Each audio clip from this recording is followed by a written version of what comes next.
Hello, everyone. Thanks so much for joining us. Well, of course, many of you very political in nature, and so oftentimes we don't always get to some of the true crime stories that have been getting a lot of discussion. Of course, my next guest, Brian Entin, is a national correspondent for News Nation. He's also now the host of Brian Entin Investigates on YouTube. And one of the reasons that I wanted to talk with him is because not only is he a journalist in kind of the traditional sense, but he's also had a lot of success bringing some of these stories to online digital platforms as well, with kind of a little bit of that more traditional side to it as well. Things like, making sure that the human side is still included. And so with respect to stories like Bryan Kohberger, the man who killed those University of Idaho students, he has been at the forefront of that story in a number of ways. And he has kind of a direct line to the family members involved. And again, really just trying to make sure that the voices of the families and the people's voices are still kept at the forefront. So I'm really happy to have him with us today to talk about this story. Brian, thanks so much for joining us.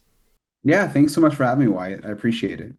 Of course. I just kind of want to start out because I think oftentimes what happens with some of these true crime stories is people who might be interested in some of the dynamics that are unfolding, once they start hearing all of the kind of legal banter and how the case is, kind of unfolding in the courts and such, they kind of start to tune out because it just doesn't seem very practical to them, if you will. But maybe just take us behind the scenes as it relates to what's actually been happening with the family members. And again, people will remember when they saw the family members of, I think it was Kaylee Gonzalez there in the courtroom, and when they were speaking, just very emotional and such as well. Can you maybe take us through more of that side as opposed to the side that oftentimes gets discussed in the media?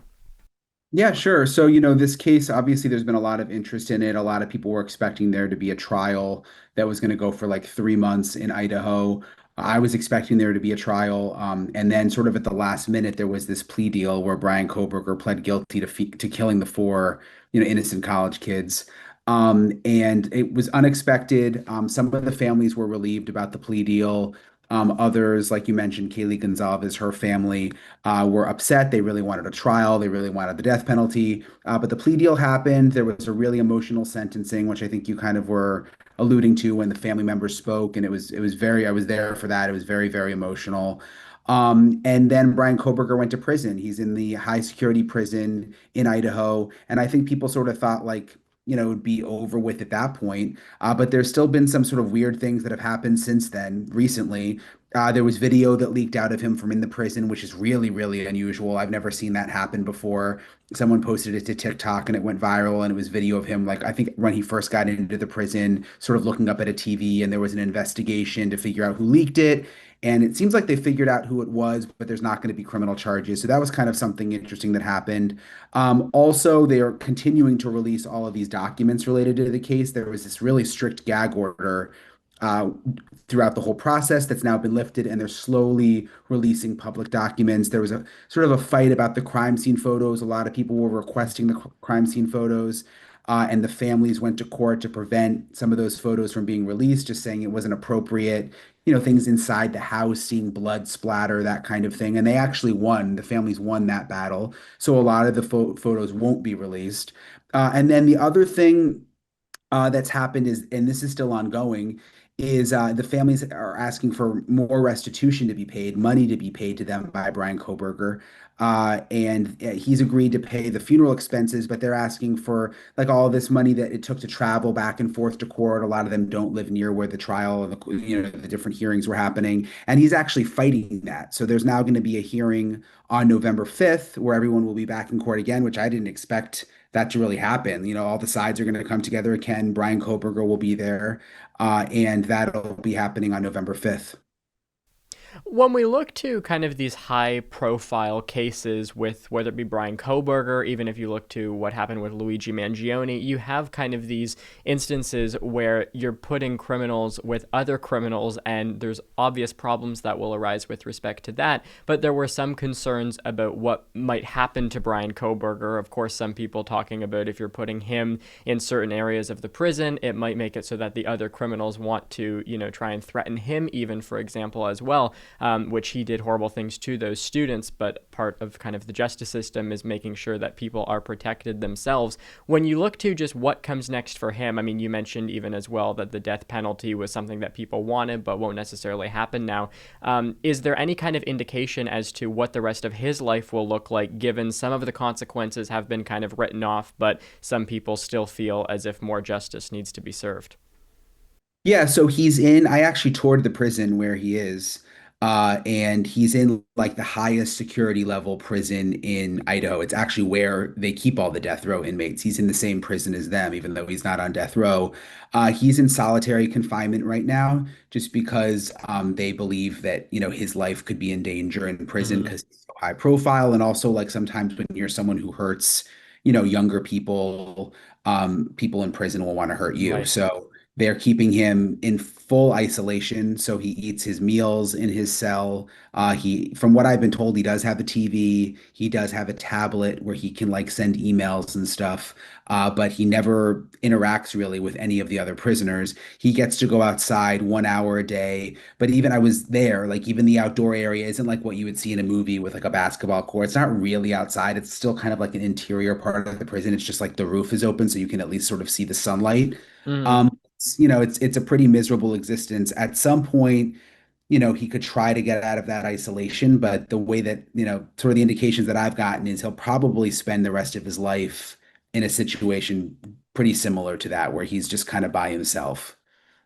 Is there like, if you kind of pull the curtain back a little bit, I mean, you mentioned him having a tablet, for example. Like, is there, and I'm sure there are instances in terms of reporters trying to get in touch with him just to kind of hear what he's trying to say and hear, I mean, there's really no justification for it, but when someone does something that grand, like, I think there's still a big mystery behind it all. People are still trying to figure out why it happened. Has he been willing to talk at all, or are you maybe getting an indication that that could happen soon?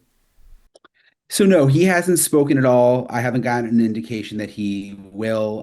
His lawyer also has never spoken, a woman named Ann Taylor. She's never done any interviews. His family has never spoken. There's been some rumblings like, will they do an interview at some point, but that still hasn't happened. So at this point, I don't really see him talking. I mean, he's a relatively young person.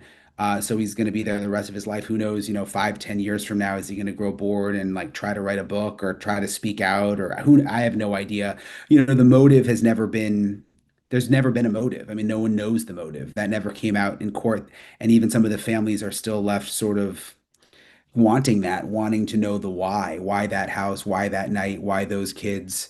And so I think in some ways they would like to hear his explanation, but at the same time, I don't think they want to hear it in the form of like a way where he's getting more attention, Right. like a TV interview or something like that. It's more of like if you ever talked to law enforcement, I think they would be happy to get those details. Right. If you mentioned kind of like, or you mentioned like what the families are saying, what they want versus what they don't want. But again, the fact that the motives are just unknown at this point in time, and from when you have talked to some of the family members, what have you got in terms of what they might even like be fearing? Just the fact that whether this was targeted, whether this wasn't targeted towards them, whether it was completely random, and again, just what that means for some of the family members who, whether it be you or other reporters, talk to on a semi-regular basis. Yeah, I mean, I think just the not knowing is really, really hard for them. Like even Olivia Gonzalez, Kaylee's sister, she just went and met with prosecutors. This was just a couple weeks ago, and with police, sat down at a table to like try to get as much information as she could that wasn't publicly released. And even after she left, she told me that she still, you know, they don't know the motive. So I think that they would like to piece some of that together. But the prosecutor has said over and over again, how would we ever know that Bryan Kohberger is even telling the truth at this Mm-hmm. point? So like, does it really matter? Like, if even if he did say something now, because some of the families wanted that to be required as part of the plea deal. Okay, well, if he's going to plead guilty, like he has to give a statement and talk about why he did this. And that wasn't required. And the reason was the prosecutor said, like, even if we required it, how would we even know that he was telling the truth? Like, why even give him more attention? He's pleading guilty. Let's just kind of, put it to bed kind of thing. And just lastly here before we finish up, if we look to kind of what comes next, you had mentioned with respect to the death penalty that it won't be happening, but also there's this conversation whenever the death penalty is even like a consideration as to whether or not people want to kind of let these people rot in prison essentially for the rest of their lives and have that be the penalty, or make it so that their life just can't be continued and that is itself a penalty. And when you kind of like make it specific to this particular example where you have a lot of the family members who did want it just because they basically wanted him to have to suffer what he put kind of their kids through, and just kind of what that says as to what the justice system is right now that the death penalty was denied, and maybe just kind of take us through rather some of the debate that was unfolding with respect to the death penalty, and then just again what might come next now that he's basically going to be in prison for the rest of his life. Yeah, I mean, I think some of the families sort of had that eye for an eye philosophy about this. Like he took our kids' lives and killed them, so the state of Idaho should take his life. And that was sort of the only way they felt that they could get justice. At the same time, I mean, the death penalty is really complicated in America. Like in Idaho, people have been on death row for 30 or 40 years. You don't just get executed. It literally takes decades and decades and decades. You can file appeals. It people die just waiting to get executed. They just die from natural causes. So, um, you know, even if he got sentenced to the death penalty, and by the way, there would have been all of these appeals, so the families would have had to keep going to court. I mean, he would have been getting hearings over and over and over again. And the prosecutor, that was his reason for saying he wanted to take the plea deal, was that it was just going to be torturous to the families to keep having to do this, maybe for even their entire lives. Some of them who are older, they may die not having seen Bryan Kohberger executed just because that's how the system works. But at the same time, again, you had other family members saying, the Gonzalez's, for example, that, they wanted the ultimate punishment. Even if it was going to take a long time, that's what they wanted. But that's not going to happen now. I mean, it's said and done. And he will just sit in prison for the rest of his life. No, he also can't appeal. I mean, he signed away his rights to appeal also. Yeah. Okay, we'll leave it there. Brian Entin, thank you so much for your time tonight. Yeah, thanks for having me.